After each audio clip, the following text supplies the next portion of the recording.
काल गणपतीचे बसून 10 दिवस पूर्ण होऊन विसर्जनासाठी मिरवणूक निघाल्या होत्या. आम्ही पूर्ण फॅमिली घेऊन रात्री मिरवणूक बघण्यासाठी जंगली महाराजला गेलेलो. DJ भरपूर गाणे बिणे जोरात चालू होते. प्रत्येकजण नाचत होतं, आपापल्या आनंदात आनंद व्यक्त करत होतं.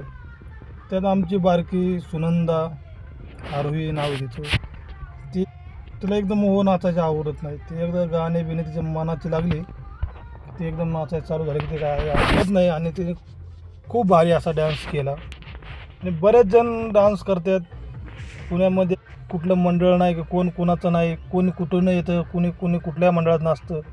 पण पुण्यामध्ये एवढं मोठले मिरवणूक, एवढ्या मोठले हे निघतात, पण कोण कोणाचे भांडणं आणि कोणाला धक्काबुक्की असलं काहीच नसतं.